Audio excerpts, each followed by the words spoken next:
My name is Ryan Evans. I'm the founder and CEO of War on the Rocks. And this is my colleague, Erin O'Brien. She's our membership editor. And we put out a request for proposals to redesign the War on the Rocks website, which you can see here. And the reason we're doing this video is we got a lot of great questions, and we don't have time to answer them all because we got so many emails. And we already get a lot of emails in the context of our normal daily business. So what we're doing here is we're recording this video where you can sort of hear it straight from the horse's mouth from Erin and me about why we think our current website falls short, why we feel like we need a new website, what we don't like about our website, how we're thinking about the new website, and who we want to work with over what time period, all the big questions and things like that.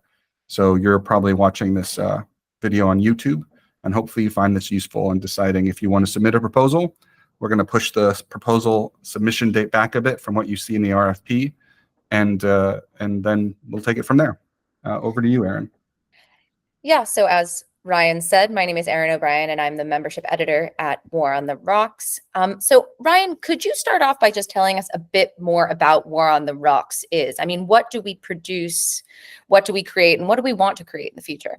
Sure. So War on the Rocks is an organization I founded almost 11 years ago, actually just a month shy of 11 years ago. And I started it to provoke and stoke a better conversation on strategy, defense, and foreign affairs. And it's a publication, but it's also much more than a publication. It's a hub for a community of people who care a lot about national security, either because they do it for a living or they just care about it because they see the uniquely important role that America plays in the world. I worked in Afghanistan as a Defense Department civilian, and when I came back, I was very disappointed in the tone, tenor, and quality of debate on a whole host of foreign policy and defense issues. And I wasn't learning that much from what I was reading online anymore. This is when a lot of clickbaity content started taking over even niche media outlets.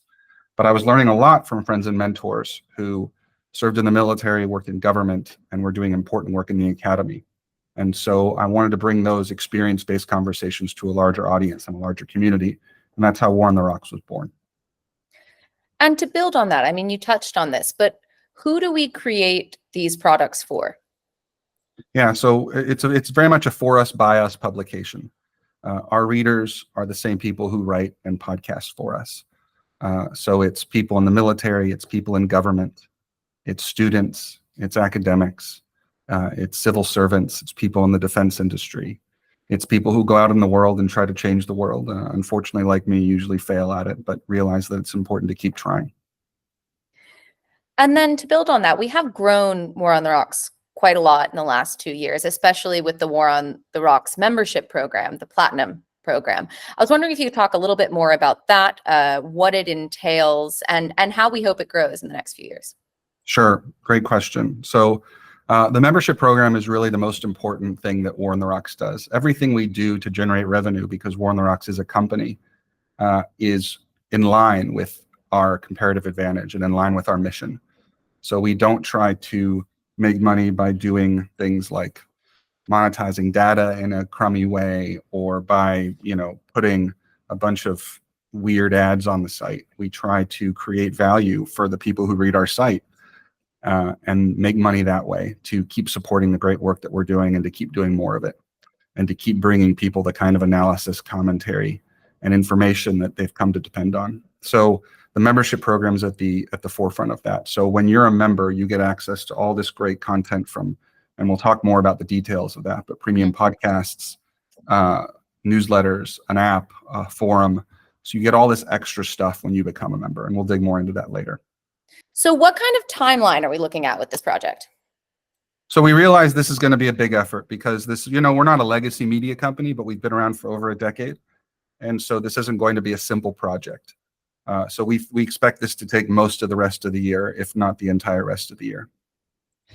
And why is someone submitting an RFP, why is it important that they have past media experience? So we've gotten a few questions to this about this, is that, and then it's a fair question. You might be a company out there that builds great, beautiful, and complicated websites. And you might think, well, we've never built a media site, so we think we're up to it. And it's not that we question your talent, wisdom, and experience. It's more that media outlets have unique needs and work with unique technologies. And just having that experience and that muscle memory is really important to us. Got it. And do we have a budget or a range of budgets in mind for this project? So I'm not going to come down at a specific number. This is a question we get a lot, and it's a fair question to ask. But I will say, if you're coming in and saying we're going to do this project for $20,000, that's way too low. And if you're coming in and saying we're going to do this project for $500,000, that's way too high. So and don't be cheeky and come in at 26 or 499 either. But like, you know, this is a big project, but we are not the New York Times, and we are also not some blog that's just starting up. And what countries are we accepting proposals from? Sure. And before I answer this question, let me talk about the why here. Sure. Because of the work that we do and the content that we publish on, we have some kind of unique cybersecurity concerns. We are a target for certain non-state and state actors when it comes to cybersecurity. So there's really only certain countries, firms from certain countries that we can work with. So we're only working with firms in the United States, Canada, Australia, and the United Kingdom. And we also have restrictions on where the people that those firms employ can be while they're doing work. Less so what countries they're citizens from. It's actually more about where they're physically based while they're doing the work. And once we get to the proposal stage, we can talk about that.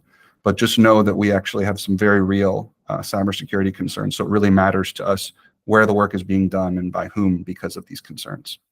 Right.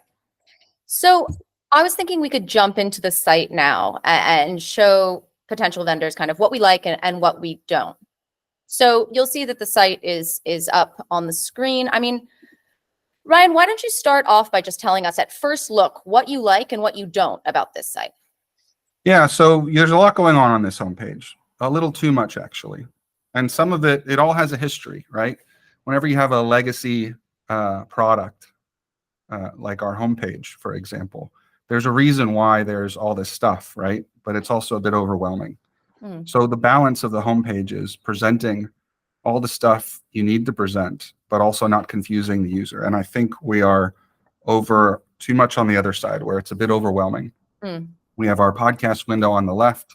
We have our, our partnership with UT Austin, which is a really important part of what we do. In addition to our memberships, we also do these co-branded partnerships. And our biggest one is with UT Austin. So on that far right column, you see our content from the Texas National Security Review, which we operate with and on behalf of the university. And so we have to feature some of this content on the homepage. It's an important part of who we are. Right. And then we have our articles. This Iran election circus article is what we've published today. You scroll down, you see what we've published. But it's all very overwhelming. We advertise our membership program here, War on the Rocks Platinum. Realize you can't see my cursor on this video, but that's what I'm looking at now. And then we have our header where we advertise, here I'm logged in, so you can see what a member sees when they're looking at the website, our logo, of course, and our footer, but it's all very overwhelming. And so I think we need a fresh start on our homepage where we can still show all the stuff that we're publishing, because we do publish quite a lot every week. And if you are wanting to work with us, you should be signing up for our free newsletters, as well as our LinkedIn newsletter, because it shows what we come out with every week, and you can get a sense of the pace and volume of content, which I think understanding that is an important part of working with us. Right. And is there anything major kind of missing here? I mean, are we not seeing anything? It is overwhelming, as you say, but is there anything missing? I think one of the things that's missing, which you can't really see, it's more about what we see, is search and customization. And so let me talk a little bit about the first. Right now, our search function is this little magnifying glass, and it's terrible. So as a result of this limited search function, it's actually better to search War on the Rocks using Google than it is our own site, which is pretty atrocious. Yeah. And so we want a much more robust search capability where people can based using metadata tags on based on functional area. So you say, for example, terrorism, cybersecurity, or geography, like a country or a continent or a region. And we want that to be interactive and to work differently on mobile versus desktop. And of course, you're now seeing the desktop version of the site. You should look at what it looks like on mobile, obviously, not just watch this video. And so the reason, by having such a poor search function, when things sort of leave the site, they get pushed off, they're sort of forgotten unless someone remembers it and distributes it, or it's distributed through another channel. That's one of the biggest shortcomings of the site. We've known about it for quite a while. We'd really like to fix that with this redesign. The other thing is customization. Right now, the way the site is built, this is a WordPress site, of course, as most of the internet still is. We actually are not able to ourselves change a lot of these things in the header and the footer. And having that ability to do that ourselves without having to go to and to move blocks around on the site and to move things around on the homepage, and to have that ability to do that without going to a developer, without going to you or any other developer we might work with, is actually a really important part of the site that we want to build as well. And just go for the homepage, by the way. That goes for other pages too. We'll talk about the membership page in a minute. Yeah, absolutely. And aesthetically, I mean, what is your vision for the site? I mean, do you want the colors to stay the same, the font? What are you thinking? So the brand identity is going to stay mostly the same. I'd like to move to a sans serif font. I think it's time to say goodbye to serif once and for all. We're definitely open to revisiting other fonts, but the core logo, the War on the Rocks using the war paint font and the AK in the whiskey glass is going to stay the same. Maybe we can sharpen it up a little bit, but the fundamental brand identity of the site, of the brand, we want to keep. Right. And you talked about customization, but what are the most important things that we should be able to change on the site ourselves? Yeah, so I mentioned headers, footers, menus, hamburger menus. So when this collapses into a mobile site, a lot of the things on the header become a hamburger menu. What's in there, what presents. Those are the main things, and we could talk more about that when we get to the membership program. It strikes me that it might be a good idea to just to show them what article pages look like. They will look at this themselves. But I'm just going to buzz through it real quick. Sure. Just to show them. And we have our Become a Member buttons here. Here's what we're doing. And then what our podcast. We use Libsyn for our podcasts, so people can either listen to it in-app here, or they can listen to it in our app, which we'll talk about in a moment, or they can listen to it in their podcast app of choice.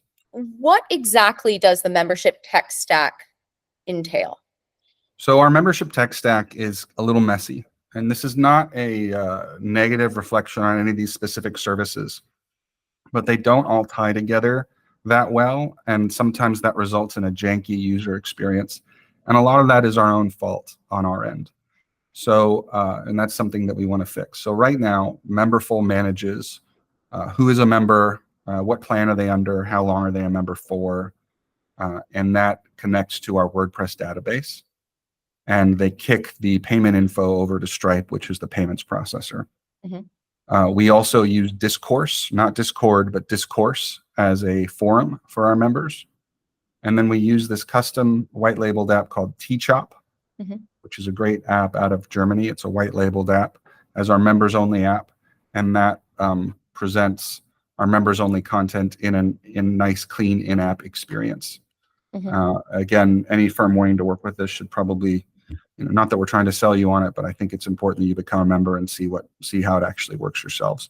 So you don't need to use the membership through the app, but it is sort of the cleanest experience. So you can, for example, here's all the content you get as a member. You get the Warcast, which is one of our members only podcasts. You can listen to that through the podcast app of your choice, or you can listen to it on the website, or you can listen to it in the members only app. The cleanest experience is in the members only app. The podcasts, the members only podcasts, are distributed through a private RSS feed that we developed with some proprietary technology a few years ago. It's a bit out of date, and it leaves a lot to be desired. And I'm going to show how it actually works and presents on the site. So this is what I mean about a janky experience. So you become a member, and then you get this.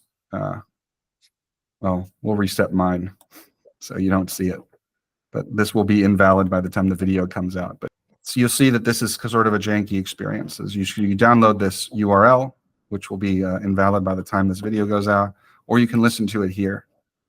And this is also not a very clean experience. Right. Right. So this doesn't look great. Or you can listen to it in the podcast app of choice, although it does not work very well with Apple Podcasts anymore. It's very unreliable, but it works well with pretty much all the other podcast apps, except for that one. And it works well in our app, of course. So we want to give those members the optionality to listen to it either through their browser or through the members only app or through the podcast app that they use normally for all their other podcasts. That's what we're trying to do here. So you'll see we have these various members only podcasts. We have the Warcast, we have the Insider, we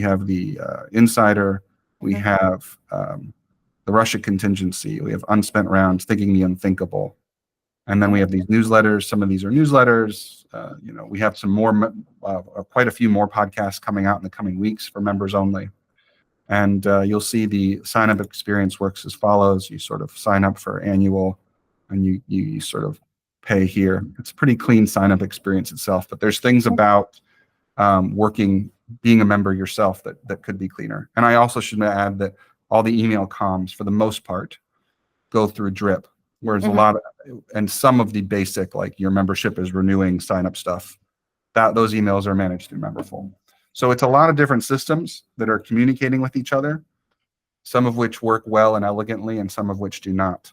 So we want to clean this up and make this a much more elegant and clean experience. So I want to talk a bit more about what members see and what they can do. I mean, do we want them to have account management features? Yeah, right now they have very limited account management. So you'll see that they have access to all these different things that you saw from the earlier page. But in reality, they actually can't really manage what they get and what they don't get. It's kind of limited.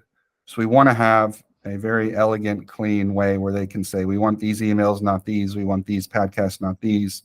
Maybe they should have the option to get email push alerts, either through the app or through email about when a new episode, for example, of the Warcast, the Russia Contingency comes out.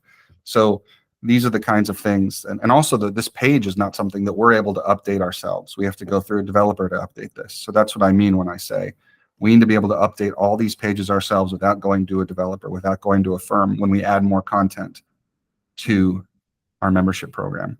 So it's not just about creating a better experience. It's also about creating an experience that we can update on our own.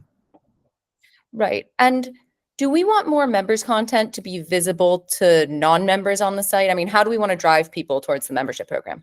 So that's definitely something that we want to work with the right firm on, is how we use the free site, which is the top of our funnel, to better advertise the membership to improve our conversion rate. All right. And finally, of course, we are all prone to comparisons. I mean, why do you avoid site for site comparisons for War on the Rocks? Yeah, so any firm that we work with will say, what sites do you like? I don't like any of them. And so I don't like the question, but I also understand why we're asked it. There are aspects of other sites that I like. For example, I like how when you read New York Times on mobile and you start to scroll, something pops up at the bottom to say, do you want to read this in the app? That's another way that we can, nudge people over to the membership. I like how there's these little visual nudges that might be used to drive people to the membership that don't disrupt the reading experience, but are just like a little like, oh, hey, look over here, but it doesn't block the text. So there's features on other sites that I like that I'd be happy to discuss with a firm, but I'm not going to give anyone, hey, this is a site, here's the easy button, just build another version of this. We really want to work with people who are going to be creative here and who are going to build something that stands on its own. Cool. And I think that does cover most of it, but is there anything you want to add or any closing remarks you want to make to potential firms? No, just consider the due date for the RFP pushback, and by, let's say a week or two, and keep on sending those proposals. All right. Thank you, Ryan. Thanks.